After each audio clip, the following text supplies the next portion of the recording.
Shalom Umracha, mes chers amis, aujourd'hui je vais vous raconter une histoire exceptionnelle. Une très très belle histoire et une vraie histoire.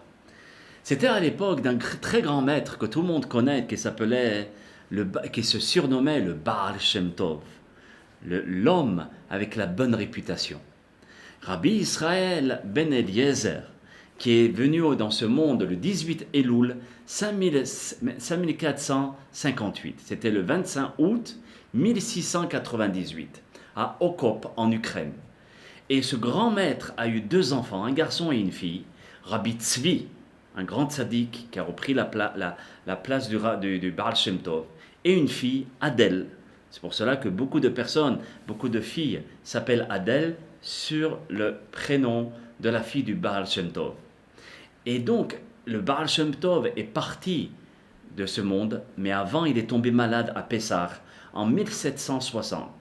Et il tomba très gravement malade, au point où malheureusement sa maladie s'aggrava jusqu'à Shavuot. Et le 6 Sivan, c'était la date de Shavuot, 5520, qui correspond au 21 mai 1760, le Baal Shem Tov a remis son âme à Kadosh Baruch Hu. Et donc il est parti de ce monde à l'âge de 62 ans, il était très jeune, mais il a marqué le monde du judaïsme. Et donc il a été inhumé à Méziboz. Il a été le maître, comme tout le monde sait, le maître de la chassidoute. Ce grand maître, c'était un jour du Shabbat. Et ce jour-là, il était très très perturbé, le Rav. C'est sûr qu'il a continué à donner les cours, à prier convenablement, mais on sentait que quelque chose dérangeait le Rabbi. Et son bras droit, qui s'appelait Rabbi Baruch, avait remarqué que le Rav était très stressé, très embêté pendant tout le Shabbat. Et il connaissait très très bien son Rabbi. Le samedi soir, ils font la Havdalah, Barichut, en chantant. Ils font la Seouda Melavel Malka, le 4e repas, ils n'ont rien sauté. Ils n'ont pas fait sortir le Shabbat à l'avance, loin de là. Tout à l'heure, et en plus, ils ont fait la Seouda Réveillite. Tout a été vraiment à l'heure.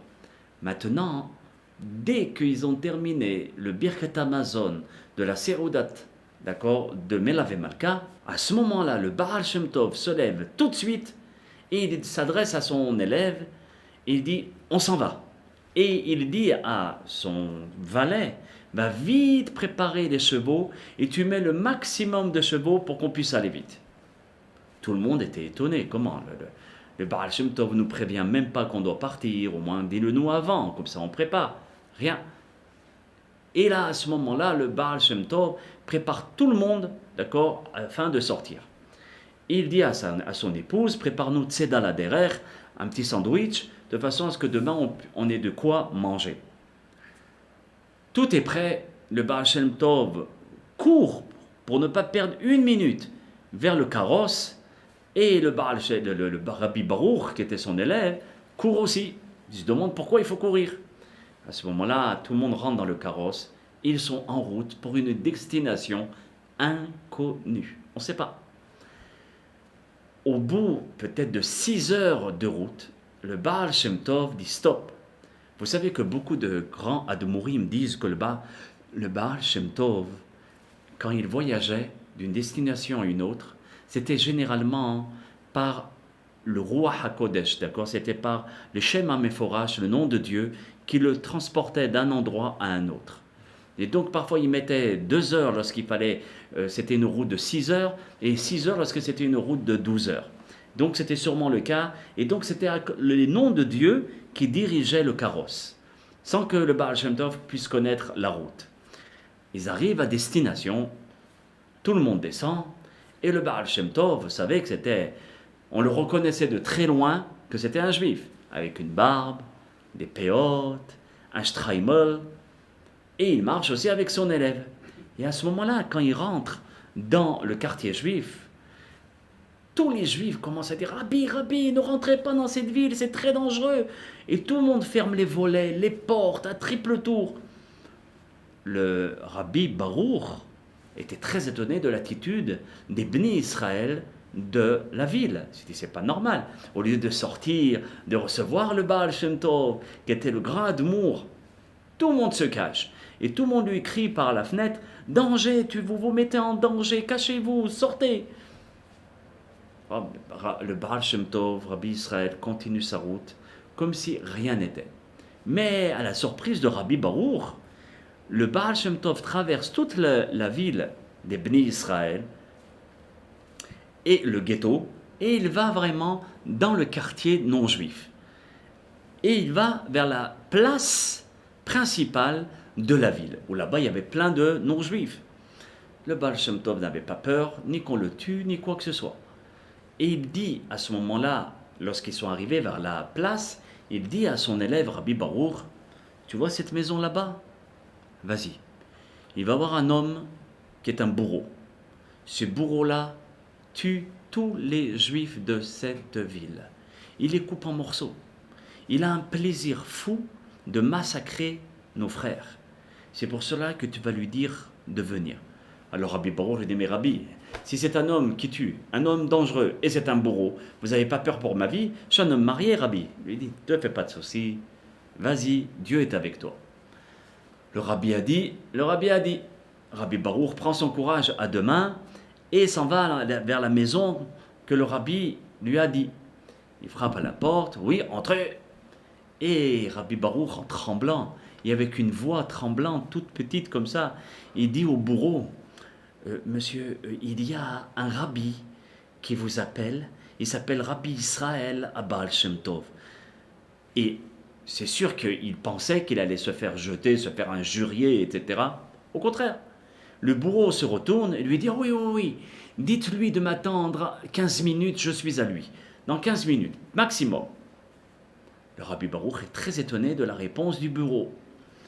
Il retourne en direction de ce rabbi en courant, d'accord, et il dit, ça y est, Rabbi, mission accomplie. Le bourreau vient dans un quart d'heure. Il dit, non, je ne t'ai pas demandé de lui dire de venir, je lui ai dit de venir avec toi. Alors tu vas retourner et tu dis, je veux maintenant, je n'ai pas de temps à perdre. Je dois retourner enseigner la Torah dans ma ville à Méziboz. D'accord? Alors dis-lui de vite venir. Rabbi Baruch lui dit, mais c'est pas grave, 10 minutes, on va attendre, on va faire des psukim de Tehillim. Il dit, non, maintenant. Vas-y mon fils, t'es protégé par Hachem. Bon, Rabbi Baruch reprend son courage à deux mains et il s'en va en direction de la maison de ce bourreau. Il frappe à la maison, encore une fois, on lui dit de rentrer, et là il dit, vous savez, monsieur le bourreau, excusez-moi, mais le rabbi vous veut maintenant. Il ferme vite la porte et il s'en va, parce qu'il a peur. Mais à sa surprise, il a à peine tourné ses pieds que monsieur le bourreau est déjà venu, était déjà derrière lui. Et il marche en vitesse pour vite rencontrer Rabbi Israël à Baal Shem Tov. Les trois s'en vont dans une maison dont le Baal Shem Tov connaissait. Il rentre en premier, le bourreau rentre en deuxième, et Rabbi Baruch s'apprêtait aussi à rentrer dans la maison. Mais c'est là où le Rabbi Israël lui dit stop. Non, ta mission elle est finie pour l'instant. Reste un petit peu dehors, j'ai à lui dire des choses qui sont personnelles et je ne voudrais pas que quelqu'un l'écoute. D'accord? Attends-nous un petit moment. Rabbi Baruch dit, pas de problème Rabbi, j'attends. 5 minutes, 10 minutes, 15 minutes, 20 minutes sont écoulées. Et à ce moment-là, le Rabbi Israël à Baal Shem Tov ressort du bureau, de la maison. Mais il ne voit pas le bourreau. Il voit un homme, qui était le bourreau, qui était assis, recroquevillé sur lui-même, qui était en train de pleurer. Il se demandait ce qui se passait. Et donc à ce moment-là, c'est évident que Rabbi Baruch ne savait pas ce que le Baal Shem Tov avait dit à ce bourreau. Ils retournent tous c'est-à-dire tous les deux, à Méziboz, et l'histoire s'arrête ici. Mais c'est sûr, comme vous avez compris, elle continue. C'est-à-dire pour nous, on va comprendre la suite, Be'ezrat Hashem, avec malheureusement la disparition lorsque le Rabbi Israël à Baal Shem Tov va partir de ce monde. Rabbi Israël va partir de ce monde, mais avant, il donne des directives. Et il dit à chacun de ses élèves, voilà, toi, tu vas être le shohet de la ville, toi qui vas égorger les animaux. Toi, tu vas être le sofer de la ville, le scribe. Toi, tu vas être le melamed, l'enseignant dans le cheder. Toi, tu vas être l'enseignant dans la yeshiva. Toi, tu vas être le Rav de la ville. Et toi, tu vas être le Dayan. Et Rabbi Baruch, il attendait son tour. Il se disait, je suis un Dayan, je suis un Rav. Pourquoi il ne me donne rien? Bon, il attendait.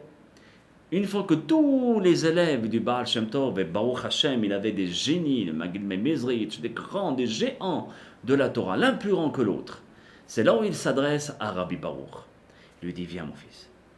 Voilà, à partir d'aujourd'hui, tu vas gagner ta parnassa, tu vas gagner ton gagne-pain en racontant dans le monde toutes les histoires du Rabbi Israël Baal Shem Tov. Tu étais avec moi pendant toute ta vie.